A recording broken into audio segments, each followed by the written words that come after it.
Today I want to show you how to provision your SoundPoint IP321, and I want to show you how to do it from the web GUI. We have release 4.0 on our phone, and if you take a look over here, this is the SoundPoint IP321. Now the latest firmware is release 4. That's what I'm using on this phone here. The nice thing about this firmware version is it's a lot faster than the older versions. I've noticed the phone boots up a little faster.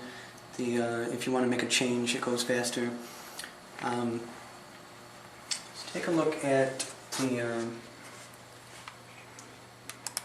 this program is what I'm using as my DHCP server. This is TFTPD. Now you can host the files on the server if you want to. That program can also be a server. But for this video, I just want to show how to program the phone from the web GUI.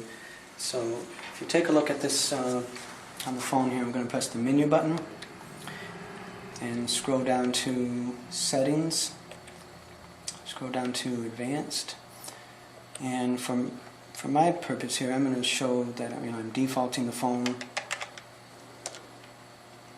Admin Settings, scroll down to Reset to Defaults, scroll down to Reset to Factory.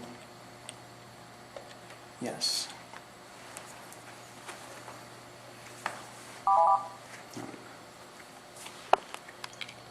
As you can see, our phone has rebooted, and we can press the menu button. And I just want to show you how to find the IP address of the phone. So scroll down to Status, choose that, and choose Network, and then choose TCP/IP parameters. And it shows you DHCP enabled and the IP address from our DHCP server. This is the IP address of this phone in this case. So I'm going to type that into my web browser.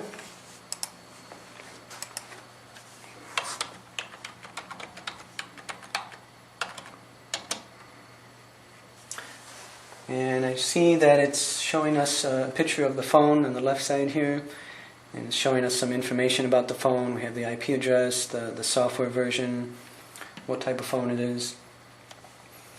On this version, like I said, this is the new Release 4 software. I can click on Simple Setup.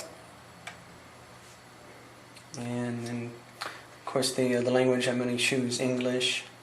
Time synchronization, you can choose one of these options here. Pool.ntp.org is a good one for getting the time if your system is connected to the internet.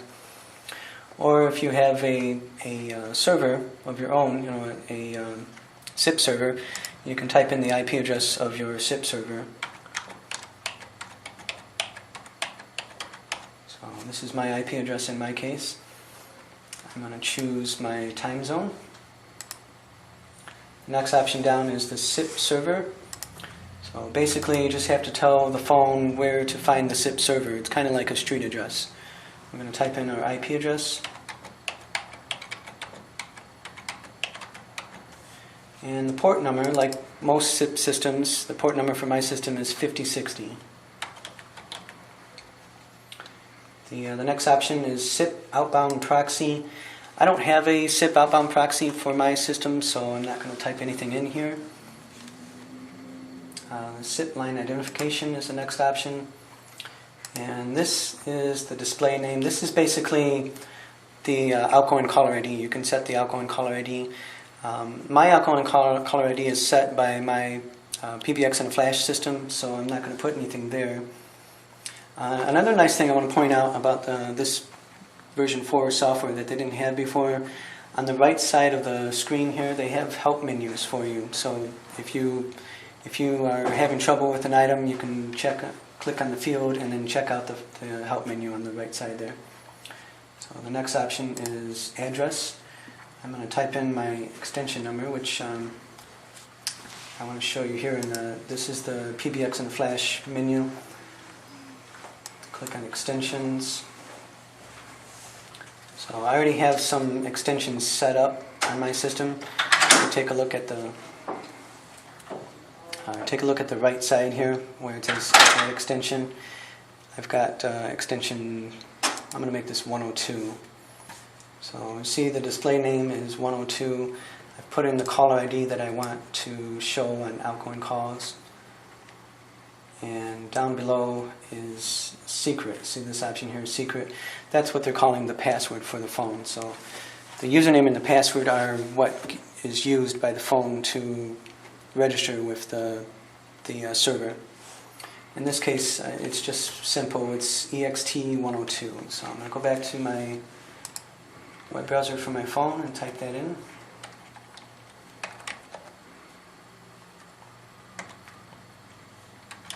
I'm going to put that in the address and the authentication user ID and my password. And the label is what shows up on the phone. I'm going to click on Save, and it's going to ask me to confirm.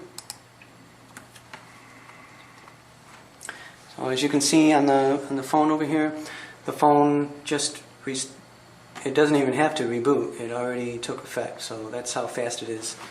You can see the phone has gotten the correct time now, and it has extension 102. That's what I put in. So if I want to change what gets displayed on the phone, I can go back to SIP line identification, click on the label.